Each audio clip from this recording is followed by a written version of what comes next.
largely in COVID. Small businesses have been almost twice as likely to shutter. Disproportionately so. More than half of black business owners struggling to obtain federal paycheck protection. Of COVID-19 on African Americans. Somehow we always find a way to rise. To the blueprint builders, to the backbones of every block, to the late night legends and the pioneers of legacy, for the curators of the culture, for the family franchise, and for generations to follow. You might fall, but never fail. Keep rising, keep rising, keep rising.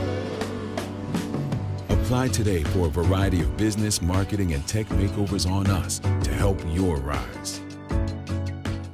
All right, I want to welcome everybody here to a very special discussion with some business experts. And we're going to talk about the state of small business here in Seattle, the Puget Sound area, what people are confronting, what they're going through, small business owners, and also some solutions that are out there and opportunities. I got a very esteemed panel here today. Let me go ahead and put it up on screen, and we'll go around here, and we'll start up there in the top right. And we have Ilona Lorai from the GSBA. How are you? Good, are you? Good stuff. We have Dave Mandapat from Comcast Business. Amari, how are you? Good to see you. Debrina Jackson Gandhi from Elevate Direct Impact Dollars Initiative. Hey, Amari.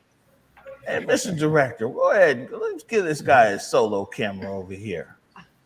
We got Louis Rudd, founder, CEO, Ezel's Famous Chicken, as he likes to say, the local chicken man. Your friendly neighborhood chicken man. Hello, and thank you for the opportunity to be amongst this great panel.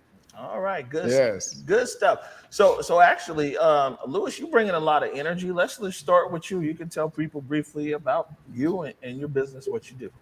Well, first of all, you said business experts, right? I don't know if I qualify as an expert, but my background goes back almost 38 years with Ezel's. I'm one of the co-founders for Ezel's Famous Chicken.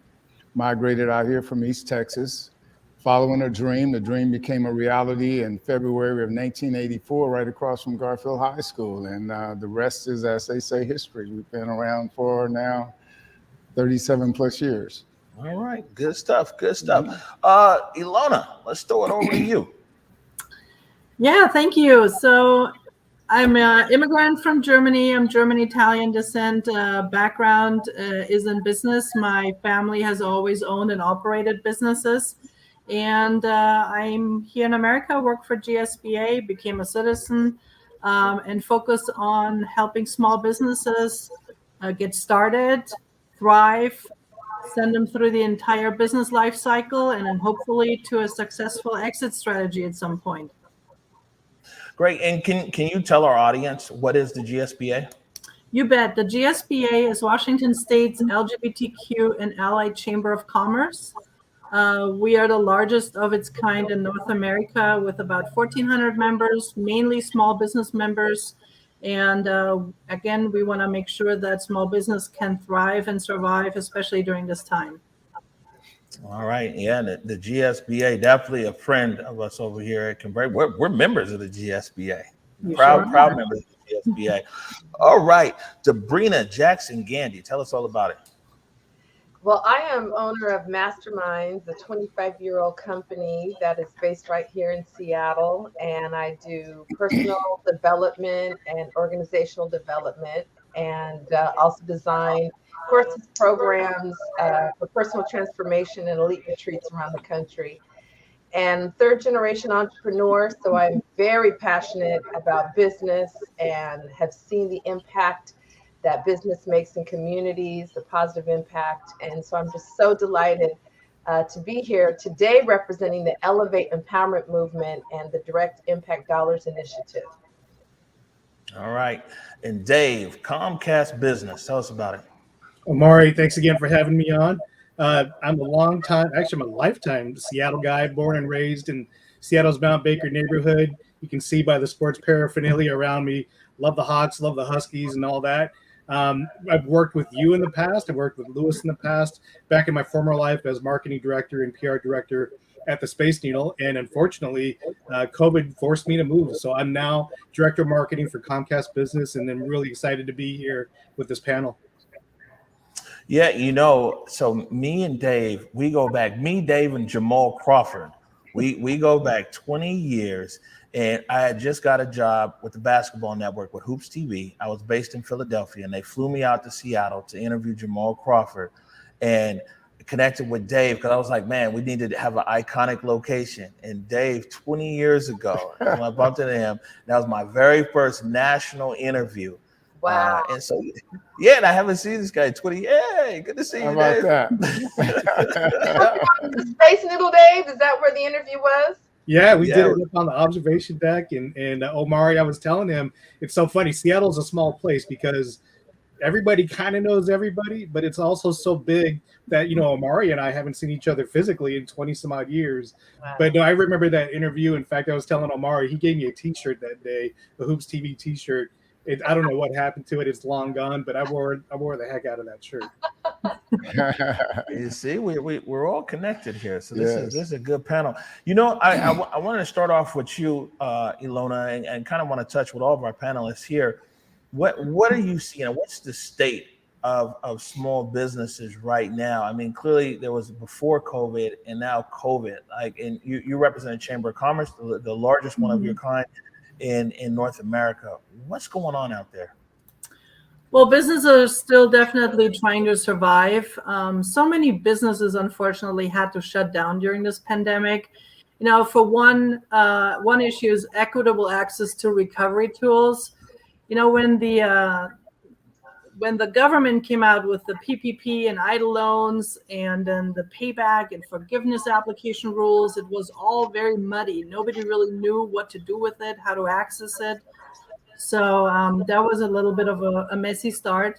But then also navigating other grant opportunities that there are so many different grants out there. And for businesses who are trying to do what they do best, run their business, to actually then have to go and find these grants, it's really tough. And then currently we're dealing with an extreme labor shortage, right? The cost of living concerns, housing availability, and just people have, changed their field of work during this pandemic. They have thought about, hey, what else can I do?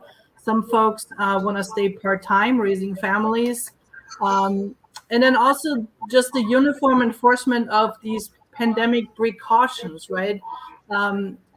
They should be clear expectations, and it shouldn't be left up to small business owners to create and enforce their own rules. So there's a lot happening out there. Also, if I'm just thinking about cutting the red tape, making it easier and faster to get permits for small businesses. So there's a lot going on, all the while people are just trying to run their business. So a lot coming at their businesses.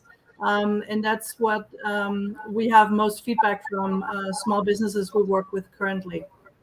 All right, Debrina, let me throw this over to you. One of the things that we do know, we like to even say here on Converge, is that, man, when America sneezes, Black people catch a cold.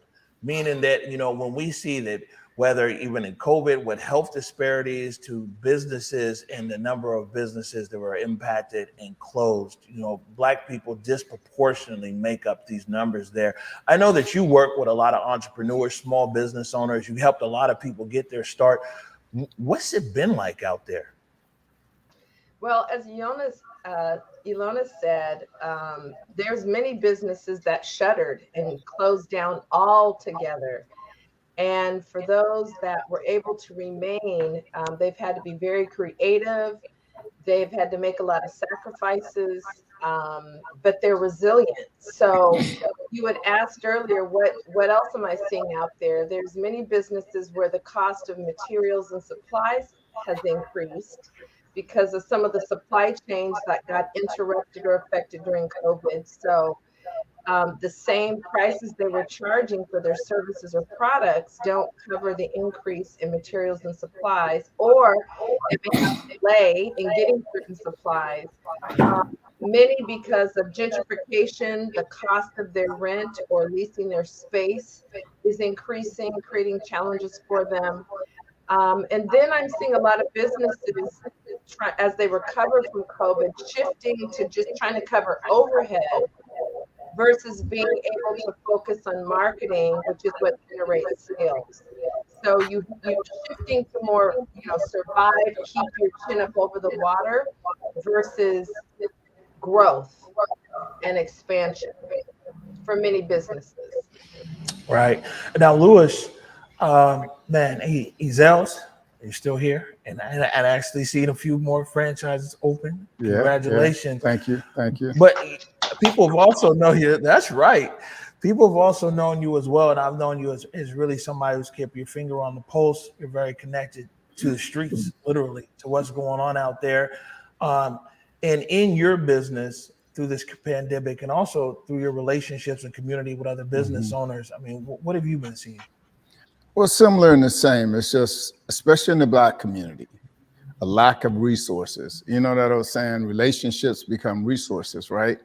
And in our community, more times than not, we don't have relationships with those that when that sneeze happen, that we can get a flu shot.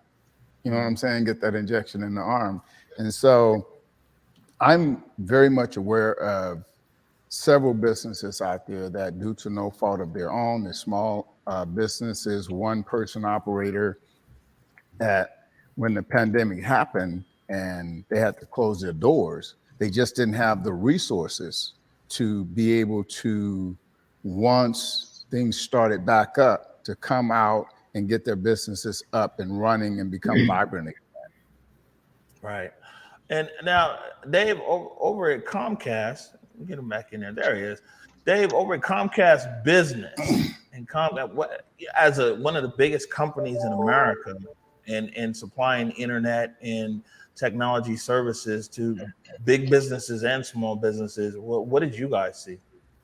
Very similar to what everyone else has already mentioned. It's as I've read, 21% of small businesses declined during the pandemic. And then to your point, what Lewis and Debrina and Alon have already said, the numbers I've seen show that 41% of Black businesses shuttered, 32% of Latinx businesses, 25% of Asian-owned businesses. So the impact was not even across the board. And I'm really proud to work for a company that's just trying to do its part. We see the need out there. We know that companies need not only financial help, but in this age of COVID, how many restaurants have you ordered food from where now they have to go online? You got to be able to place an order through your phone, and they need connectivity. They need help with marketing. And so I just feel really fortunate and feel proud to work for a company like Comcast, where we're just trying to do our part, and we're not going to solve it on our own. I hope that this inspires other companies to reach into their pockets and try and help the community as well, because these small businesses, they're the backbone of our communities. Right. No, I definitely. I feel you. small business. I'm a small fry out here trying to make it. All right, can I add something to that before you move on? Yeah, actually, I was coming back to you. So yeah, go ahead. Well, back to that first question you asked. There's two more things I want to mention that we especially find in the African American community. One, businesses often are micro enterprises, so 5 or fewer employees, and often a solopreneur with only self as the employee. So that creates a vulnerability versus having a large team of people or a diversity of people to execute different functions. And then secondly, I'm also noticing that there's a huge gap and lack of understanding of some of the basic business principles and strategies. Many African American business owners are first generation, so they don't have the generational knowledge, and then they may have not pursued, higher education paths, for example, that may have given them training around business and business administration and marketing and management. So that's another kind of Achilles heel I'm seeing, is that hole around understanding some basics of successful business is also a huge need. Right. And keeping it here with you, Debrina, because I know that you work with a lot of just entrepreneurs and developing entrepreneurial skills and everything else. You know, there's an old saying that, you know, crisis also creates opportunity. And what have you seen as far as resiliency in our community and small businesses?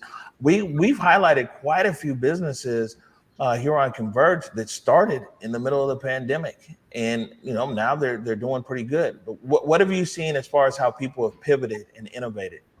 Right. Well, for example, my business Masterminds, where I do a lot of personal development and personal growth work, I have seen a huge increase in my business, for example, because in 2020, people were homebound for several months, and the loss of convenience, mobility, and a lot of the things that equated to external distractions were removed. And so people had to deal with themselves, which was a new thing for many Americans. And so there was a surge of interest in my work. I also do a lot around spiritual development. And so where I would say 30%, no, I would say 50% of my programming was virtual and 50% was live. I got to shift to 100% of it being live for a period, or virtual for a period of time. And now I've started to gradually, with my elite retreats and my national events, meetups, start to go back to those being live. So that was, you know, that's straight from, you know, my experience of how I made that shift. And yet it hasn't resulted in a decline in business. It's resulted in an increase because of what COVID kind of stirred up. I have a service business, not a product. So, and I don't have brick and mortar. I have a home-based. And there are service businesses, especially, who have had a huge increase because, again, they haven't had product and supply chains and all those kind of things to be concerned about.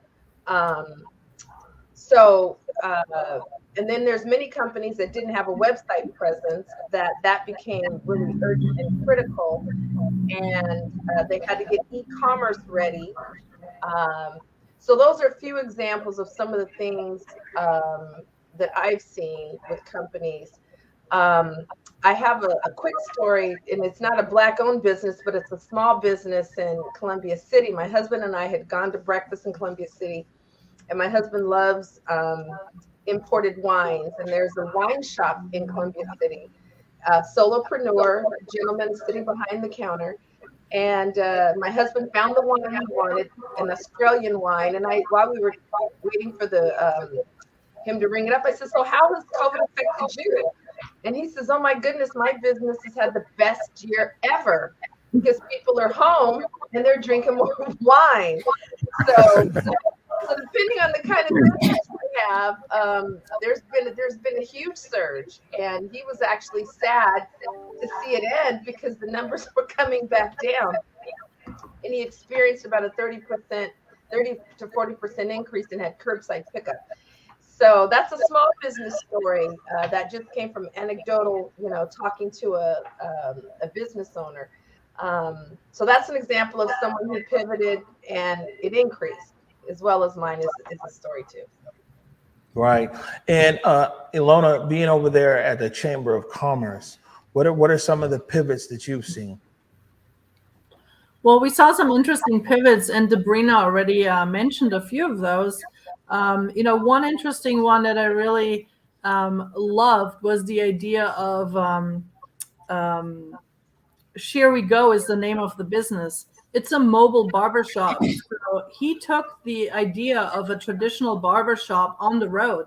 He was able to set up his tools, everything that he needed, and comes to your house and gives you the perfect haircut, just the same as if you would sit in a barbershop, including if you wanted to have a shave or a beard trim. He would take care of all that. And then he took it an idea a step further and said, hey, we could implement that in like senior housing projects or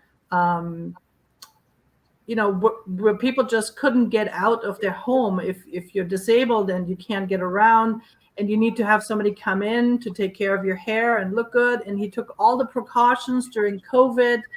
It was just an amazing way to change the concept of this business that is just such a public facing business where you have to go to a location. So that was one of them. But yeah, I think Debrina mentioned it. People had to do a lot online, change to e-commerce platforms. That's probably some of the biggest changes we've seen as well. Restaurants doing outdoor dining, being able to put out outside structures on the sidewalks. And different areas in Washington have different permitting. Some of them said, okay, we got to get rid of them. Some of them said, no, let's keep it. It actually brings business in, not just to the restaurants for outdoor dining, but also some of the other stores that are right next to the restaurants, right, that have been suffering during this pandemic. Right. And now, Louis, you one of the industries where people, they still got to eat. No matter. I was on that bird for real during the pandemic. But maybe, how has it impacted your business, maybe even suppliers, or even ways that you've done things differently? Well, fortunately for us, we did have a model that was pretty much geared for what would happen when the pandemic took over, the shelter at home, people ordering to go. And one of the things that we had done was partner with DoorDash. And we had the delivery component already in place. And then 80% of our meals were to go to begin with. And so we actually fared really well. One thing we did do, though, was continually focus on upgrading technology. So we added OLO, what we call online ordering system, which allowed us to take orders via the website. Person could place their order, drive up, pick it up, as opposed to coming in and placing the order and standing around waiting. When they get there, would be ready. The same as ordering through DoorDash. But until now, we're still experiencing good results. And again, having a model that was prepared and having those systems and standards in place, we've just been able to scale it. Yeah, I mean, having some good chicken don't hurt either, though. Man, don't change the product, And right now, I'm challenged with the supply chain shortages, where, the labor shortage is definitely an impact in a small way, negative, but the supply chain shortage is what we're dealing with now. So our major distributor, we got an email on a Tuesday morning saying you will not get a delivery for the next 5 days, and you don't have an option for will call. So what are we supposed to do for supplies? And so it was all we could do. And having a good team, the managers was outsourcing, and Costco and Restaurant Depot and US Foods out, each one just in their cars loading their trunks with supplies until we got that back on track again. Man, chicken business impacted. Yes. All right, look, we're going to take a quick break real quick, and we're going to shift gears and keep the conversation going. Businesses are largely in COVID. Small businesses have been almost twice as likely to shutter. Disproportionately so. More than half of Black business owners struggling to obtain federal paycheck protection. COVID-19 on African Americans. Somehow we always find a way to rise.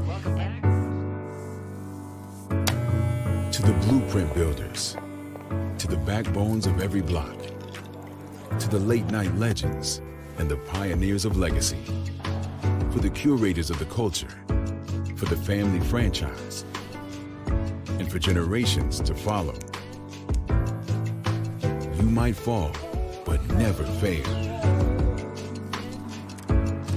Keep rising, keep rising, keep rising. Apply today for a variety of business, marketing, and tech makeovers on us to help your rise. All right, welcome back to our discussion with our esteemed panel. Now, Mr. Director, go ahead and bring everybody up. There we go. One big happy family here. Uh, one of the things we're going to get to that in the last segment here is we want to talk about resources as far as grants and access grants and their overall importance. Before we do that, I wanted to kind of reach out to everybody here on the panel, and you can explain to our viewers kind of from your perspective or what you do, why it's important let me just throw it out here. Alona, can you tell people why it's important, a small business, even a solopreneur, an entrepreneur, to have a relationship with like a chamber of commerce? Mm-hmm. Yeah, Chamber of Commerce like ours is a great place to find resources. One of our resources is the Ready for Business grant. So it helps fund small businesses. They're not great cash grants, great amounts of cash grants. They're $2,500 per grant, but they come with wraparound services. And small businesses, solopreneurs, they're the fabric of our economy. So we have to support them. I couldn't even imagine a neighborhood without small business. That wouldn't be a neighborhood anymore. So we depend on small businesses just as human beings to be around.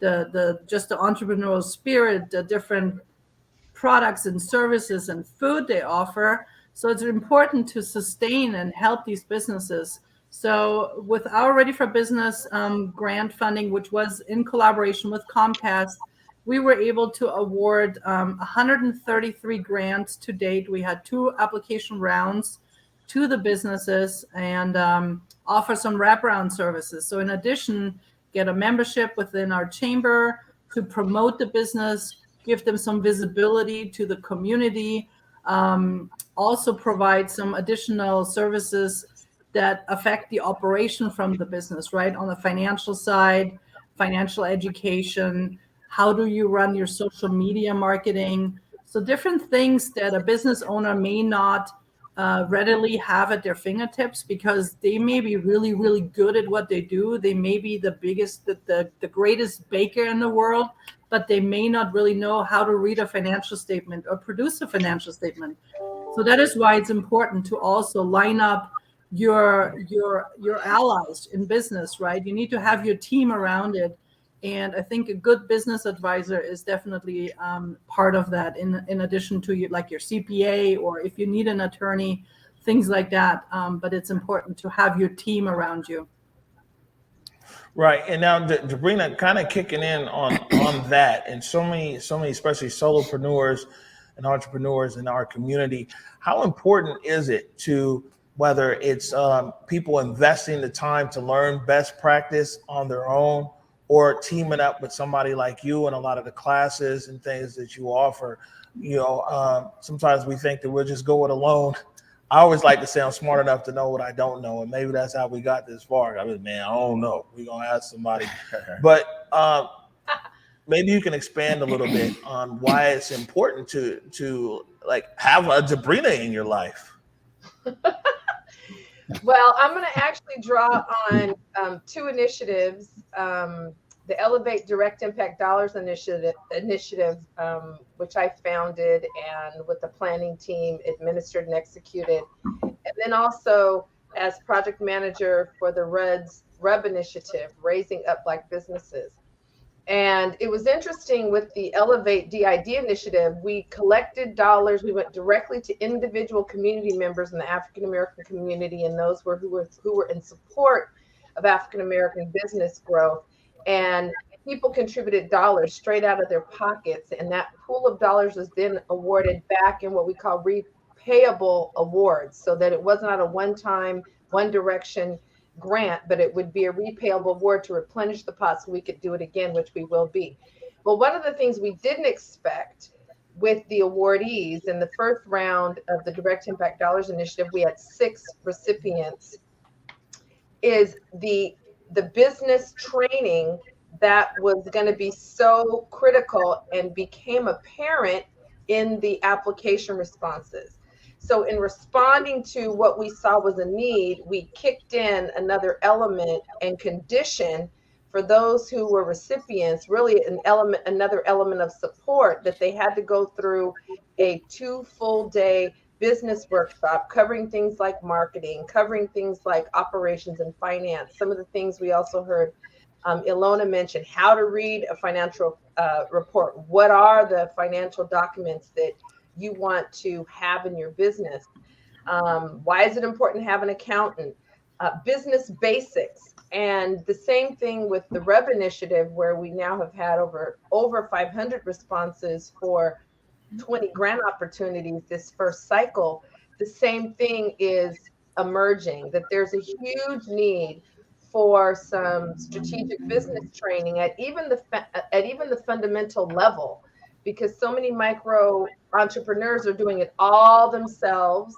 A lot of them have a skill, but they didn't learn how to run a business. And so we will be looking at how we can put some training in place, strategic training based on the direct needs that we see from the applications and the holes we see in business IQ, understanding, and operation. So with the REV initiative, we also will be adding a training component, which was not a part of the original plan, but because we are being responsive to the needs and meeting them where they are, we'll be looking at putting something into place in the very near future there as well. All right. Now, Dave, I mean, Comcast is a big company, man.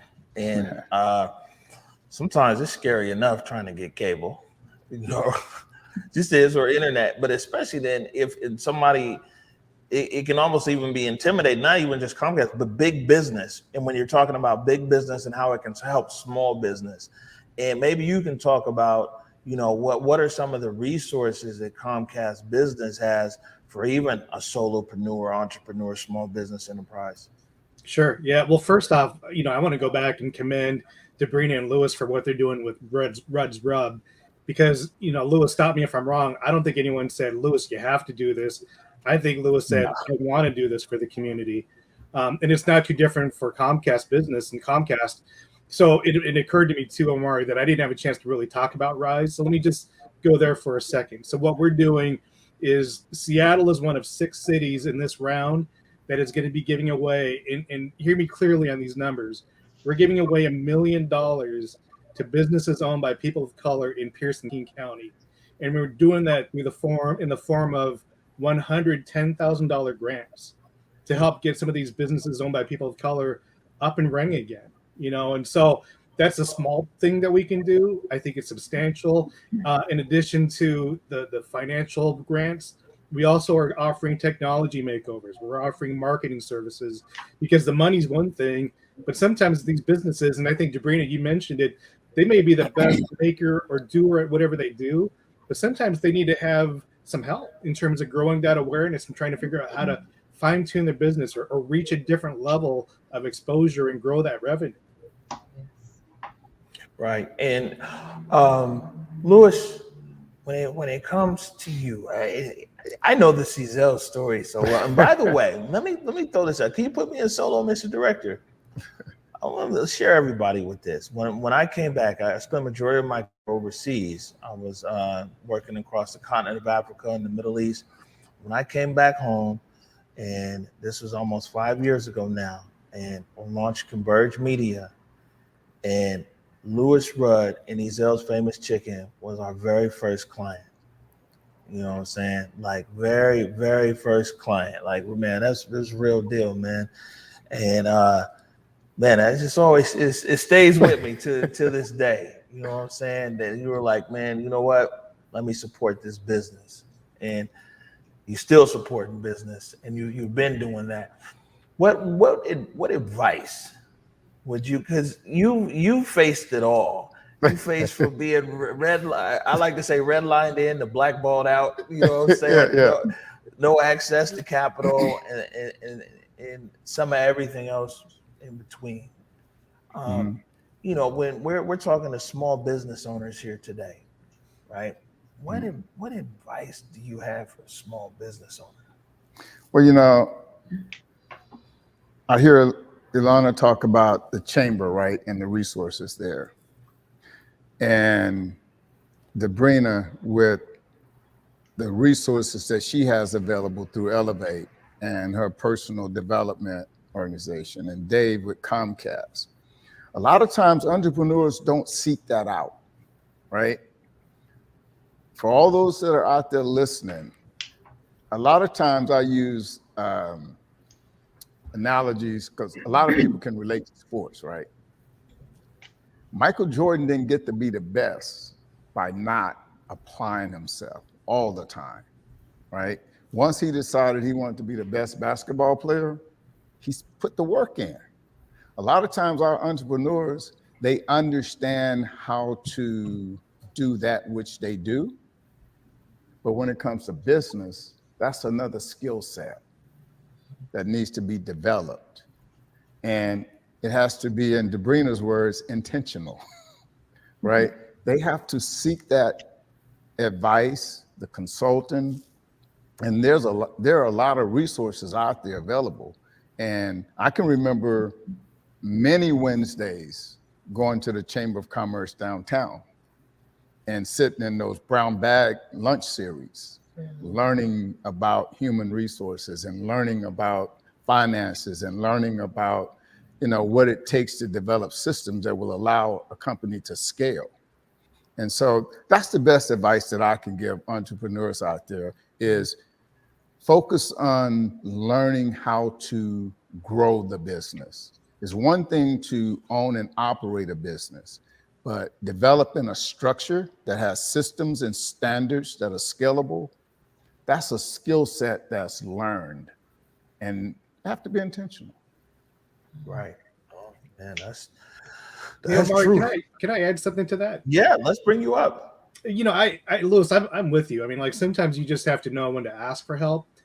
But I would challenge all of us as individuals and as owners and employees of companies that if you see an opportunity to help a company, go help a company, right? And Lewis, I'm going to go back. You and I met many years ago, but do you recall the Facebook page for Ezel's Chicken that wasn't yours? Right. Yeah. And so I called Lewis. So there was this Facebook page, Ezel's Chicken. It had roughly 10 or 11,000 followers, which was big for that stage in Facebook's career or development.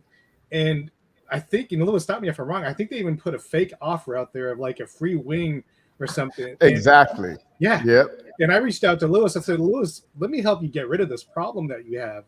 So whether it's social media help, marketing help, whatever it might be, I think we all have an obligation to try and lift up those people around us that need some help. Yeah. And just speaking of, how relationships become resources as well, right? Dave has been a resource for Ezel's, for me personally, and for Ezel's for many years. I remember Dave bringing us up to the top of the needle as well and turning the kitchen over with Chef George up there and pairing chicken with wine to help promote Ezel's. So Dave, thank you for that. And again, we've got a relationship that spans decades and appreciate you for that. Yeah, no, for real. Dave, you've been holding it down, Chief. This is good. This is good to know. You know what I'm saying? I mean, this is what I'm telling you. This whole thing is all connected here. You know, I mean, even in a sense that I've been fortunate enough to sit in on a lot of Debrina's stuff and learn so much there. The GSBA is the only people who Converge got a grant for. It's funny because people are like, "Man, you guys are doing this. Who gave you a grant? Who gave you funding? Who gave?"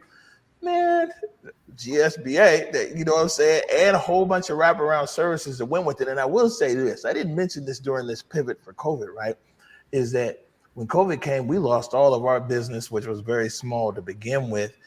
And, crisis opportunity. I'm like, hey, we ain't got no clients. We ain't got no money. The only thing that we do have is we had a studio there on Jackson and we had some cameras. And that's where we decided to come up with the morning update show. It was like, man, you know what we can do is that we ain't got no job. But we can just go live every day and we can update our community about what's going on with COVID. And then you've been doing an excellent job with that. Thank you, sir. I mean, I applaud you. Thank you for that. Man, I appreciate it. And so you and Trey, man, it's like, okay, y'all put it down. Yeah, I mean, becoming that voice for the community. So sometimes you get, these things that get a bit, it brings out the resiliency. And some things. I wanted to continue around the horn here because I know that you guys all have some tips, and then I want to come back to Dave and we'll talk more about RISE and how people can apply and things like that. I'll go to you, Debrina. What are some of the tips that you pass on to small business owners and solopreneurs? Yeah. Well, I am a marketing chick. That is what I am very passionate about. And I train business owners to treat marketing as cause and sales as the effect. And what I often find is marketing is something that gets lost in the shuffle because businesses are focusing on overhead and not strategic approaches to their marketing. Social media presence should be a support of and a subset of your marketing strategy. So one of the things I find is that many businesses, whether they are doing direct business with clients or customers or with another business or with other businesses, that they are not clear about what I call your best fit client or customer profile. That it's too general, it's too vague, that there really isn't an intimate understanding of the demographics and the psychographics of who is the best fit for their product or service. So I do a lot of work with companies, business owners around, well, who's my best fit customer or client? And that comes back to your business's DNA. What are the unique and distinct competencies of your business? And do you know what they are? And are they being communicated? And therefore, who's the best fit? And again, all that is to support them in their sales. So I do not see enough attention and time and energy devoted to sales. Secondly, is I don't see people use their phones enough. You know, there's many businesses, as we were going through the RUB initiative grants, who they lost, like a house cleaning company that lost all of the clients. And I thought, well, did you pick up the phone to call and say, I have a COVID special going on? And that you inform the customer of the practices you've put into place to be COVID safe, and you're in and out in 90 minutes or whatever. So often when we lose clients or customers, we don't remember the power of the phone and the phone call, and then the power of an email address. That is powerful real estate. So sometimes we're, 10,000 feet above ground. What can I do? What can I do? Well, when did you last pick up the phone? Well, when did you utilize the emails that you have? And do you know who your best fit client or customer is? And when you add all those up, not being utilized or people not being clear about that, then you have a lot of lost opportunities for revenue and business growth. So in the training that I do, it's very marketing centric as kind of the foundation of it, because to me, marketing drives sales drives growth, more revenue, being able to scale up, more funds, dollars, capital. So that's one of the confirms that I use when I'm doing business training and business coaching with solopreneurs and micro enterprise owners. Right. And Ilona, what tips do you have? Well, first of all, I want to say Debrina hit it on the nail. Thank you for sharing those tips. They're amazing. Everybody should follow those, because people make business. You definitely should listen and learn from your customers, especially your best customers, because they sometimes have ideas that you may not even be privy to. Excuse me. The second thing, review your banking relationships, right? Are you paying any fees on your accounts that you shouldn't be paying for, that you can even negotiate? You can negotiate with anybody about anything, truly. And then the third one is, there is such a ominous world out there called supplier diversity. Most all corporations do it. They have a program where they have money set aside that they want to spend with minority-owned certified small businesses to get contracting opportunities. So even if you think of a Bank of America, and maybe Louis is going, well, why does Bank of America want to do business with me? Well, they need catering for some of their events, right? So once you're on their supply chain list, then you're their preferred supplier for catering. So there's ways to get into that and to get certified as a minority-owned business, a veteran-owned business, a woman-owned business. And there are just so many great opportunities for businesses out there that are not often talked about, or that are kind of under the surface. So So those are my 3 points. Right. And Dave, I mean, the business is in the name of the division. You're at Comcast Business. What tips do you have?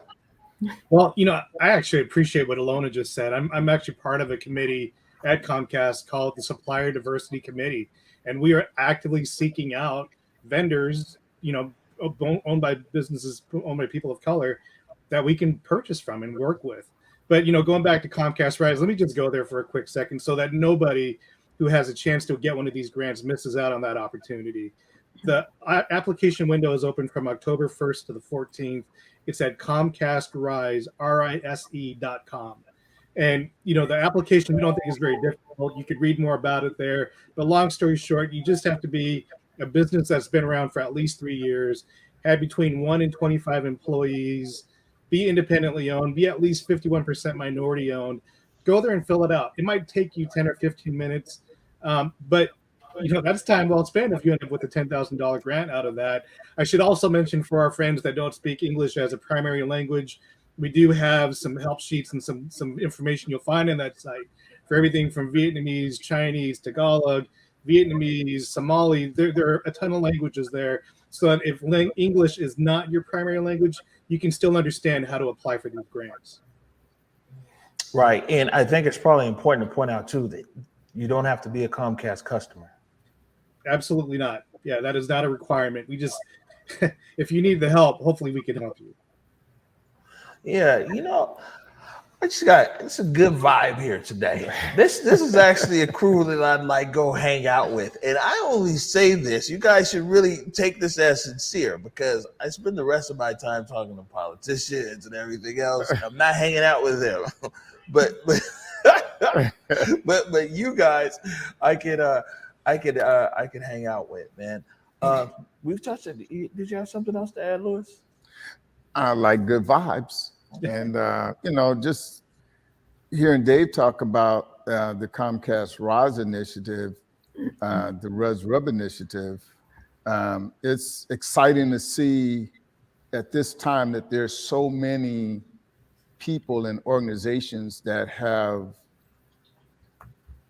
come to a level of awareness to where they understand the importance of supporting minority-owned businesses and people of color, and understanding the challenges that people of color face that maybe some other business owners do not face. And so when I think about, the RUB initiative and the motivation behind it, and when DoorDash would come and say, we really want to do something to help support Black-owned businesses, and specifically right now, Ezell's, we want to come up with a promotional campaign. And I would say, Ezell's is doing fine, but I would love to be able to divert those funds into the community where I know there's businesses out there that are not doing well, like the Copy Spot. And I can use his name, I asked him, but I know he was not doing well. Business owner, been around in the Central District for as long as Ezell's has been around. And due to no fault of his own, he can't do business. That means he can't generate revenue. And then there's Mary, Flowers for You. Yeah. Displaced through no fault of her own. Here's a sister that's been around in business longer than Ezell's, I think, 40 plus years. The only Black woman florist in the whole Pacific Northwest. Right. 7 Western states. Yeah. And due to gentrification, she's displaced and has to relocate and start over. At her age, I spoke specifically to Caroline about her. Let me utilize some of those funds to help her and others. So again, it's, for me, encouraging to see that people are aware to the point that they want to understand how they can help make a difference. And to see Comcast and RISE, that initiative, and others out there that's helping to support people of color and small business owners, I think it's a good thing. And so, when you talk about the vibe, that's the vibe I'm feeling right now. You know, it's a good time to be out there and be amongst people that really want to make a difference. That's what's up. You know, I could listen to Lewis all day, man. We gonna have to. But you know, we used to do that though. Yeah. We ride around to the different locations and just vibe. Yeah. We did that for you. No, you know, and I'll tell everybody here as well. I think that the one thing that I'm sure everybody here would agree on is that money is important, and you know, relationship and resource is important.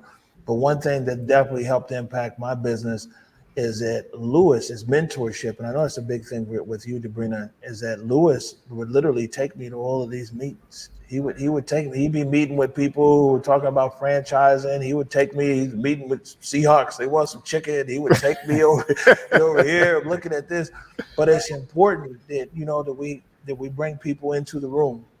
You know, you're right. There isn't always sometimes a seat at the table, but you got to start off first of all being in the room, and you know that's something else that leaders in business that we can be intentional about is bringing people into that room with us and having that experience and some everything else. I do want to say this, Dave, before we get out of here, is that Comcast and Comcast RISE and even this panel right here thought a lot, you know, about okay, well, man, is this Comcast? Is this real? You know, it's a big company, like can't blame you. You know what I'm saying?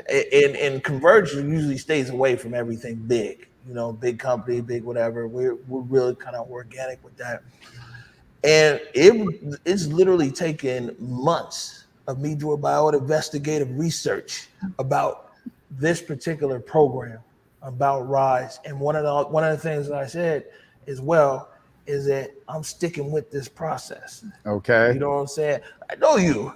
You know, it's like, yeah, okay, the red rub is there. And the thing is I'm so glad that Dave is there, because I know Dave welcomes the challenge of being like, man, let's get this money out here. Let's get this money into the hands of the community, and then let's follow this all the way through. And you know what I'm saying? Even a few months from now, when grants come out and people are getting their grants and being able to tell their story, and Comcast definitely has a bigger platform than Converge, but even Converge, we want to uplift people out here, just like when you guys give out your grants, we want to uplift. But what I'm saying, Dave, is that me and you were joined at the hip on Comcast RISE. You know what I'm saying? So we're literally going to rise together on this. Yeah. You know what's funny about that, Omari, is like, if you think about where my career was before joining Comcast, I was trying to sell elevator tickets, right? And all of a sudden I'm in the telecom industry. And, you know, don't get me wrong. I mean, I got a few skills here and there, but I think part of why they hired me was because of my relationships, you know, with you and with Lewis. And I'm really happy to start a new relationship here with Debrina and Alona on the call today too. You know, so I'm with you, you know, and I wouldn't have joined the company if I didn't feel good about where they were in terms of being a good corporate citizen and in a company that wants to help help its neighbors. And sure, yeah, they're based in Philadelphia, but guess what? I'm the Washington marketing director. My job is to be relevant here in our neighborhood, in our community. And that's what my promise is to you and everybody here and everyone that's watching. Man, fantastic. Yeah. All right, Dave, Ilona, Debrina. Did you have? Really quick. I just want to say thank you so much, because I think what this broadcast also does for small business owners that are watching is it gives them hope. They might not have known about the great work GSBA is doing, or Comcast RISE, if they were doing it for a second year, or DID, or the REB initiative. So I think it gives them hope, and it also lets them see that there's synergy. So, you know, the REB initiative has already closed as of last Monday, but then when Dave reached out, we will then promote the Comcast RISE to those who were not awardees of the REB initiative. So, and then Ilona talked about some of the wraparound services at GSBA and helping small businesses write or learning how to write grants. So I'm just grateful for this synergistic relationship that you've brought together, where we all have the same passion and commitment. And so to small businesses out there, we just want you to know, as Omari said, this is real. We really care, real dollars, and we are doing our part to be here for you. Yeah. Yeah. And yeah, I'd like to say again, too, I'm thankful to be here and be amongst the panel that you have here, Alana, Dave. Like I say, we go way back and great relationship. I'm looking forward to visiting with Alana and learning more about her and her programs and the chamber. And Debrina and I have formed a partnership here with the Rub Initiative, right? And she's formed a committee to help with managing that project. And then, as I said, you know, there were a couple of people that was very instrumental in motivating and inspiring me to do the Rub Initiative. Can I open this up and share with some people? I've got a poster here that if I can get it. This is what you came here. It's the wrong way. Okay. Let's do it this way. Yeah. You know, I want to do something here. This is a little premature, right? But where's Jake? You know, as whoa, you know, one of the criteria, right, for selection for grants for awardees, I said to Debrina, I'd like to have the option to do a President's Choice Award. Because there's some businesses out there that I know if they filled out the application, they would qualify without a doubt. But there's some out there that I know are deserving, right? That would take the grant, it would benefit them. They are being a benefit to the community. And I still reflect back on our vibe sessions, but the thing that really, really impressed me the most about you was when I saw you on the front line during the protest. And you didn't have to be. You got your phone out there, you getting sprayed with gas, and you wanted to deliver the facts and a message to the community and be a voice for the community. And as we've transitioned from the old school to the new school, I want to be there to help support you in your efforts. You got a guy of a million words speechless at the moment. Thank you, Louis. Man, this is just so meaningful. Thank you, dude. I see you putting the work in. Thank you. And the community benefits from what you do. It's not selfish. Thank you so much. Yeah. Oh, wow. Man, look, hopefully Wells Fargo accepts this size. Oh, yeah, you might have a problem cashing it, but it's yours. Look at this. We might as well capture this live. There goes the photographer right there. You might have a problem cashing it, but it's yours. Oh, wow. Businesses are largely in COVID. Small businesses have been almost twice as likely to shutter. Disproportionately so. More than half of Black business owners struggling to obtain federal paycheck protection. COVID-19 on African Americans. You know, somehow we always find a way to rise. To the blueprint builders, to the backbones of every block, to the late night legends and the pioneers of legacy, for the curators of the culture, for the family franchise, and for generations to follow. You might fall, but never fail. Keep rising, keep rising, keep rising. Apply today for a variety of business, marketing, and tech makeovers on us to help your rise. I will do this since we've had a break in the action here. I do want to, and we can go around, or if everybody's fine right now, if you have any last words or something like that, and we'll edit it in here. We'll leave you with the last word, Dave, from the Comcast side. But if you have any parting thoughts for anybody, I can start with you, Alona. Well, first of all, I'm just so touched by what Louis just has done. This is what community is all about. This is amazing.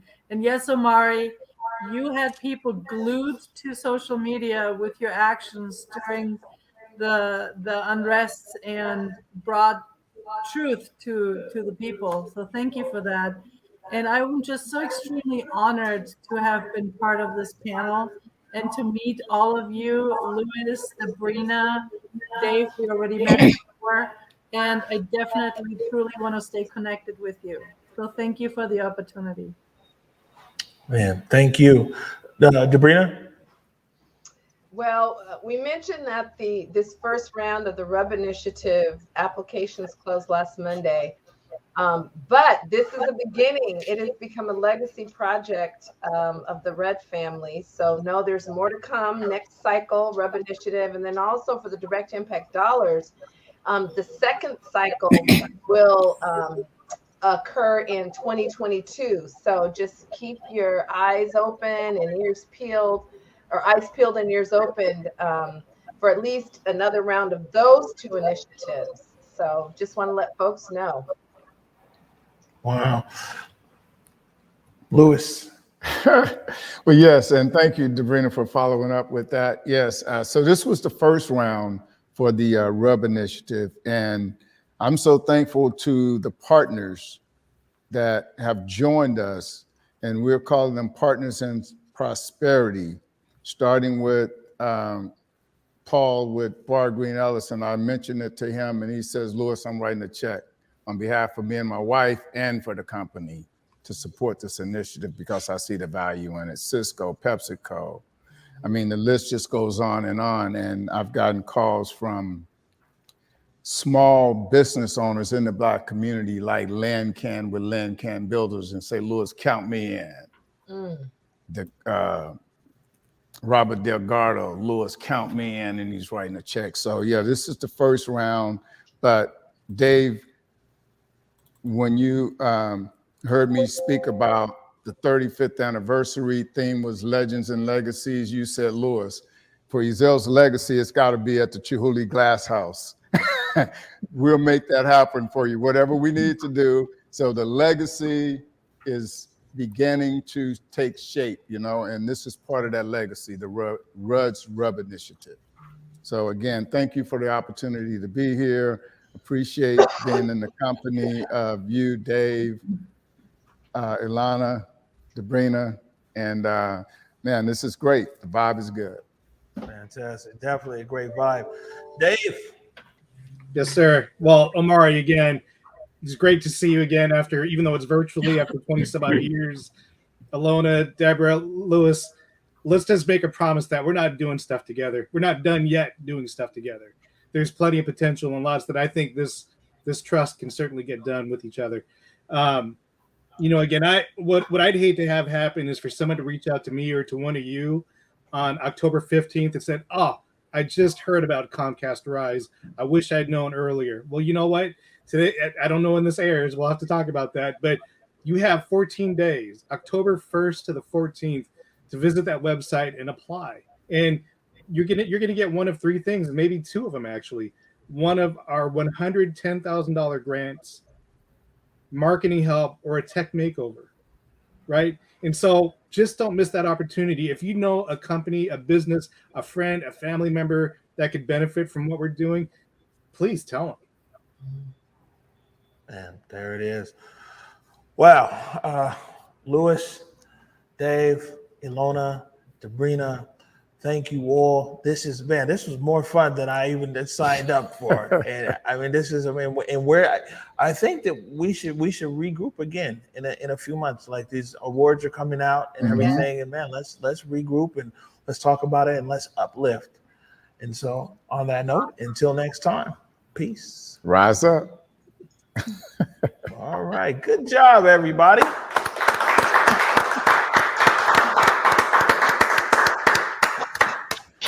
Man, you're gonna make me cry. I told people I'm gonna stop crying on air. Man, quit crying.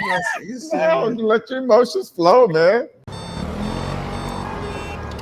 Businesses are largely in COVID. Small businesses have been almost twice as likely to shutter. Disproportionately so. More than half of Black business owners struggling to obtain federal paycheck protection. COVID-19 on African Americans. You know, somehow we always find a way to rise.